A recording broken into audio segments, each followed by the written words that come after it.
नमस्कार, स्वागत है आपका कमोडिटी 10 बजे 10 मिनट में। सबसे पहले एग्री मार्केट की बात कर लेते हैं। एग्री मार्केट में टॉप 10 कमोडिटी देखते हैं।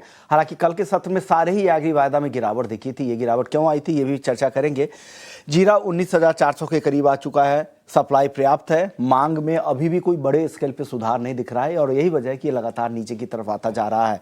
धनिया में भी कल ऊपरी स्तर पर मुनाफा वसूली दिखी। हालांकि बाकी मसालों के मुकाबले धनिया की डिमांड अच्छी है। घरेलू मार्केट में भी अच्छी डिमांड निकल कर आ रही है। हल्दी 13,350 के नीचे कल की क्लोजिंग थी। कल के सत्र में करीब 2% की गिरावट यहां भी देखने को मिली। ग्वारसीड कल के पहले वाले सत्र में हमने देखा था अच्छी तेजी बनी थी, लेकिन वहां से फिर से कल यहां पे मुनाफा वसूली और 10,000 के नीचे ग्वारगम का वायदा आ चुका है। ग्वारसीड का वायदा 5,350 रुपए के करीब ट्रेड कर रहा है। कैस्टर की चाल देखें तो 6,770 के करीब है। इंडस्ट्रियल मांग यहां पर भी सुस्त है, हालांकि एक्सपोर्ट मांग कैस्टर ऑयल की बेहतर है। पाम तेल 4,185 रिंगिट के आसपास है और भारत से जो डिमांड है वो 11 माह में सबसे ऊपरी स्तर पर पहुंच चुका है, तो ये एक सपोर्टिव फैक्टर है मलेशियाई पाम के लिए। कपास 1615 के आसपास, आइस कॉटन 68.5 सेंट के करीब ट्रेड कर रहा है। कॉटन सीड ऑयल केक 3120 के आसपास, हाजिर बाजार कमजोर है। आखिरी काउंटर है मेंथा का, जहां पर 900 रुपए के नीचे ये वायदा आ चुका है। लंबे समय तक दायरे में रहने के बाद मेंथा में गिरावट बढ़ी है, तो अब 890 के आसपास ट्रेड कर रहा है। हमारे साथ टेक्निकल आईक्यू के फाउंडर अखिलेश जैन है। शुक्रिया अखिलेश जी।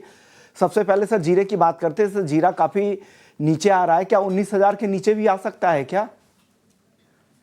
नमस्ते विष्णु मोहन जी। देखिए, पिछले सत्रों में हमने जो जीरा में ट्रेड देखा वो काफी म्यूटेड और एक रेंज बाउंड देखा, और आने वाले सत्रों में मुझे लगता है कि एक साइडवेज मूवमेंट ही इसमें रहना चाहिए और बोथ साइड की अपॉर्चुनिटीज मिलनी चाहिए। मुझे लगता है कि यहाँ पर थोड़ा लिक्विडिटी है। नीचे के प्राइस मिलते हैं अराउंड 19,000 के आसपास, जैसे आपने कहा, तो वहां पर एक बार डेफिनेटली बात है, इसमें बाइंग बना सकते हैं शॉर्ट टर्म के लिए। इसमें 18,700 का आप स्टॉप लॉस प्लेस करें, 19,000 के आसपास मिलता है, बाय करें। मुझे लगता है ग्रेजुअली जो भाव है वापस से 20,200 से लेकर 21,000 तक की रेंज में आने वाले सत्रों में देखने को मिलने चाहिए।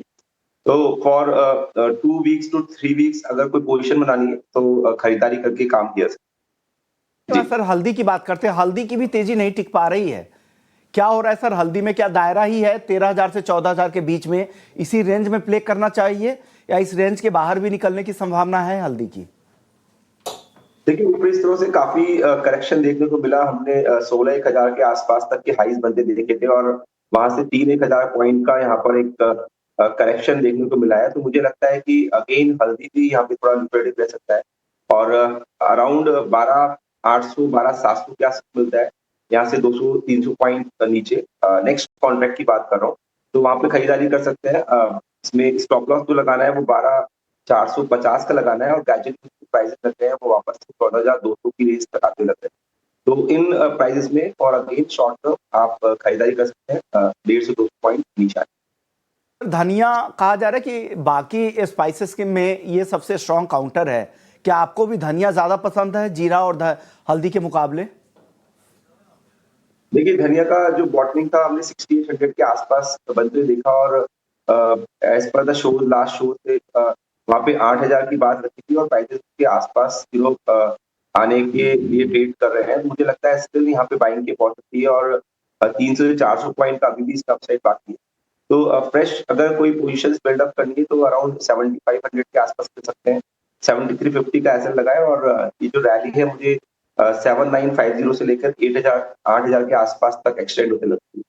तो उन प्राइजेस का वेट किया सकता है धनिया के अंदर। सीड जी। ग्वारकम सर, परसों अच्छी तेजी दिखी थी, लेकिन वो तेजी कल शाम के सत्र में गायब हो गई। अब आगे क्या और आज क्या दिख रहा है आपको?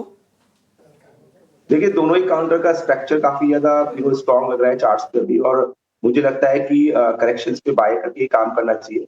लेवल स्पेसिफिक बाय करें और फ्रेश खरीदारी करनी है तो गमागम नेक्स्ट जो बाय है वो 10,100 के ऊपर आता है, तो वहां पर अगेन 2 से 3 वीक के लिए बाय किया सकता है। 9850 का इसमें स्टॉप लॉस प्लेस करें और मुझे लगता है कि जो भाव है वो 10,900 से लेकर 11,000 तक एक्सटेंड हो सकते हैं। तो 10,100 के ऊपर यहाँ पर फ्रेश खरीदारी कर सकते हैं। वहीं गंवार सी में मुझे लगता है कि बाय ऑन डिप्स की रणनीति रह सकती है और प्राइसेस जब तक 5225 के ऊपर बने हुए हैं तो यहाँ पर खरीदारी करें। ग्रेजुअली ये जो प्राइसेस है वो भी मुझे 5500 साढ़े 5500 तक एक्सटेंड होने लगते हैं। तो दोनों ही कॉन्टेक्स्ट के अंदर बाइंग का ही रिकमेंडेशन। ओके, तो गिरावट पर दोनों ही काउंटर खरीद कर ही जाए, ग्वारसीड भी और ग्वारगम भी स्ट्रांग लग रहे हैं चार्ट पर अखिलेश जी को। सर, सोने चांदी की बात करते हैं। कल जिस तरह से ड्रामा था व्हाइट हाउस का, पहले फेड चेयरपर्सन को हटाने की बातचीत कह रही थी, इस तरह के ड्राफ्ट तैयार किए गए हैं, बाद में फिर हालांकि ट्रंप का खंडन भी आया, और उसके बाद जो तेजी थी वो गायब भी आज होती दिख रही है। आज आधे % के आसपास की कमजोरी भी दिख रही है।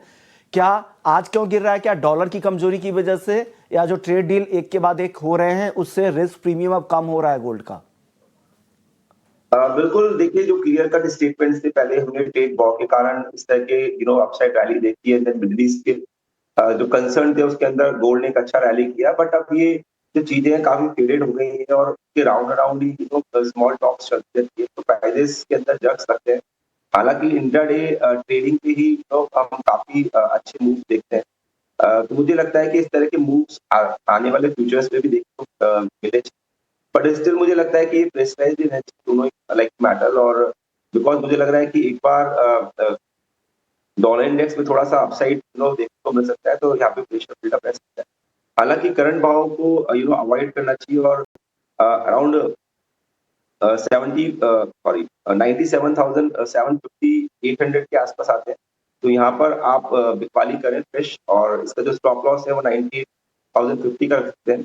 मुझे लगता है कि एक बार जो प्राइस है ऑन ट्रेडिंग प्रोस्पेक्ट 96,800 के आसपास रिटेस्ट करने, तो गोल्ड में आप उछाले भी बेच सकते हैं।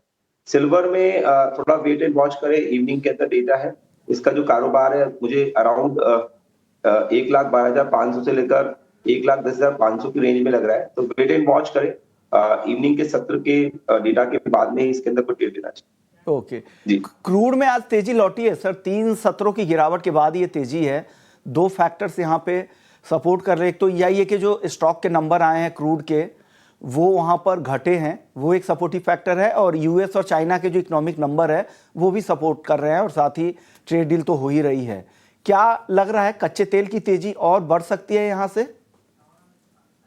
देखिए, यस, फॉर अ वीक और 2 वीक यहाँ पर इस तरह के कंसर्न डेवलप है, तो आप बाय ऑन डिप्स रख सकते हैं। हालांकि उसके लिए थोड़ा वेट करना चाहिए।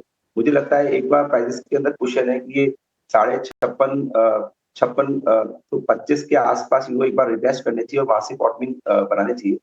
तो अगर मॉर्निंग सत्र की बात करते हैं और प्राइसेस पहले 5765-70 के आसपास आते हैं, तो एक बार फॉर ट्रेडिंग प्रोस्पेक्ट यहाँ पे सेल किया सकता है 5780 के एसएल से।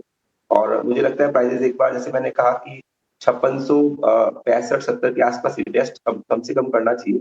देन वहां पर अगेन पोजिशनली बाइंग बनाना चाहिए, और वहां से मुझे लगता है कि एक बार 300 से 400 पॉइंट का अपसाइड मूवमेंट देखने को मिल सकता है।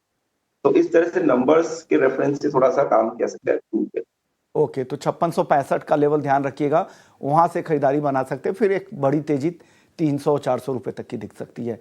सर, मेटल्स में क्या पसंद है आपको? मेटल्स का स्ट्रक्चर अभी भी थोड़ा सा डाउन लग रहा है। मुझे लग रहा है अभी थोड़ा और यहाँ पे डीपन रहना चाहिए करेक्शन। स्पेशली कॉपर की बात करें तो कंडीशनल सेल किया सकता है। 878-750 के नीचे आता है तो आप एक बार सेल कर सकते हैं। 888 का इसमें स्टॉप लॉस प्लेस करें, और मुझे लग रहा है कि 868 तक के प्राइस यहाँ पर आने वाले 1-2 सत्रों के अंदर देखें। ओके, तो यानी से फिसल सकता है, 868 869 तक आने की संभावना है। आखिरी सवाल नेचुरल गैस पर सर, यहाँ क्या करना चाहिए नेचुरल गैस में? नेचुरल गैस में भी मुझे लग रहा है कि एक बार सेल करके काम करना चाहिए। तो 8 के आसपास प्राइस मिल जाए तो यहाँ पे सेल करके 11 का स्टॉप लॉस लगाए। ग्रेजुअली जो प्राइस है इसमें भी 297 98 तक इंट्राडे के हिसाब से देखा जा सकता है। तो ये सलाह है एनजी को लेकर। शुक्रिया अखिलेश जी। जाने से पहले सर कोई डिस्क्लेमर, जितने भी कमोडिटी पे आपने अपनी राय दी, इससे जुड़े हुए डिस्क्लेमर क्या है सर? ये जो भी ट्रेड्स दिए हैं इसमें क्लाइंट्स का भी पोजीशन हो सकता है, क्लाइंट्स के लिए भी सेम रिकमेंडेशन हो सकती है। एंड जो भी ट्रेड्स दिए हैं उसमें स्टॉप लॉस का खासा ध्यान रखें, क्योंकि मार्केट्स काफी वॉलेटाइल रहते हैं, और प्राइजेस अगर टेस्ट करते हैं स्टॉप लॉस को, देन वहां से अगेन अपोजिट डायरेक्शन जा सकते हैं, तो लॉसेस होने की संभावना रहती है। तो स्टॉप लॉस का लगा के ही काम करें। ओके, तो अपने रिस्क मैनेजमेंट का ध्यान रखें, फाइनेंशियल एडवाइजर्स की राय ले, बिना स्टॉप लॉस के कोई भी ट्रेड ना करें। शुक्रिया अखिलेश जी, वक्त दिया आपने और हमारे दर्शकों को गाइड किया। और नॉन एग्री और एग्री दोनों ही मार्केट चलेगा। कमोडिटी 10 बजे को यही समेटेंगे। ब्रेक के बाद मार्केट महारथी सेगमेंट का रुख करेंगे। इक्विटी मार्केट में क्या कुछ हो रहा है, कहाँ पे मौके बन रहे हैं, जल्द लौटते हैं ब्रेक के बाद।